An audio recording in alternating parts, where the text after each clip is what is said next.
Hey, 8th grade. First of all, want you all to know that I'm praying for all of you, but especially all of you that I know are sick with whatever. We've got a little bit of COVID, a little bit of strep throat, a little bit of whatever going on in 8th grade. I hate LMS. I've said this many times, but I understand why we're stuck doing it for another week. So we're going to make the best of it that we can. This week, first of all, let's talk literature. I'm still not going to try to start another book. We should be back in the next week, so we're just going to do 2 weeks without any literature. But that means I really expect you to have all of your literature done and turned in from Chasing Lincoln's Killer. I mean, you've had 2 extra weeks to get it done, so it shouldn't be a problem to have it all ready to turn in on Monday.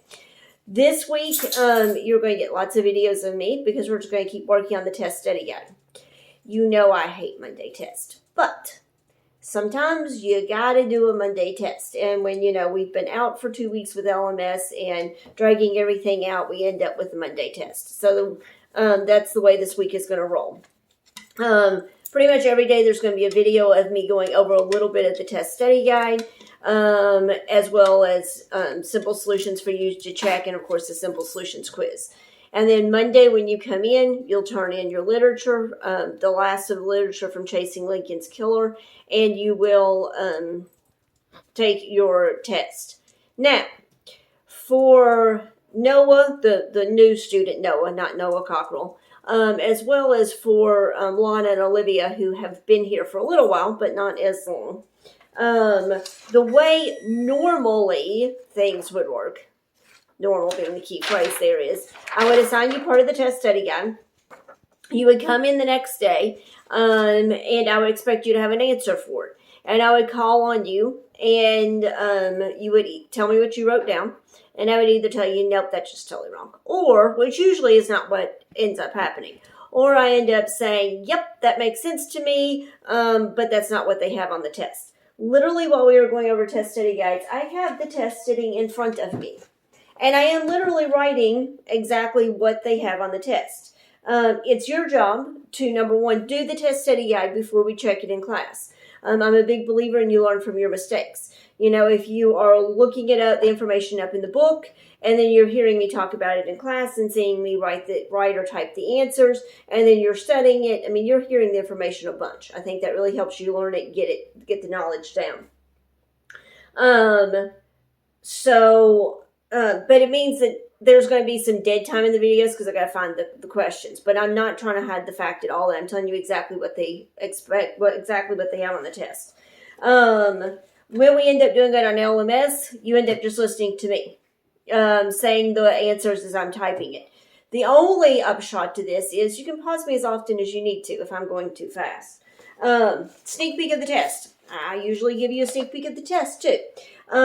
First questions are multiple choice. The first 14 are multiple choice. Then you have matching of presidents. On the matching of the presidents, you have 1, 2, 3, 4, 5 presidents and 1, 2, 3, 4, 5, 6, 7 questions. So the presidents, some of them are going to be used more than once. Then you have multiple choice that are sentences. Where the choice that you're going to choose the sentence that answers it the best. Then you have matching of some dudes. Some of them are your inventor type dudes. Some of them are that they wrote stuff, authors. Then you have modified true false. On the modified true false, remember, you never write the word false. You write true if the sentence is true. If not, you don't write false. You write what you could change the word in italics to make the sentence true. Then you have short answer. When it comes to the modified true false and to the short answer, I never grade on spelling. As long as I can phonetically sound out what you're doing and come somewhat close, it's all good.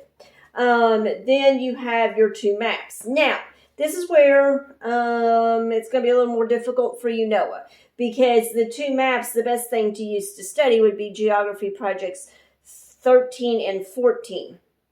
Okay, I just thought of something else. Okay, so here's the deal.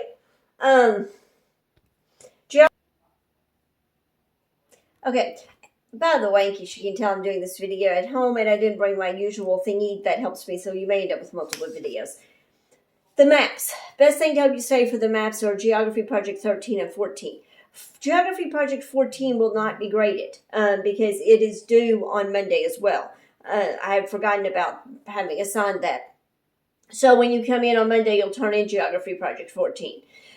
But both Geography Project 13 and 14, you're finding the answers from the Geography Project book. So if you've lost Geography Project 13, you still have the information in the book. For NOAA, you still have the Geography Project 14. I will still expect you to do it. The information is still in the first half of the book, so you can still study for them. And then, of course, you have your essay.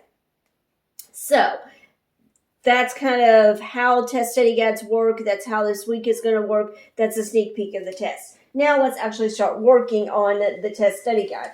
Like I tell you on the test study guide, I tell you what the two maps are, and I tell you exactly what you're going to have to find for the maps. And then you have your extra questions. So if my wonderful husband will get this set up so we can do this.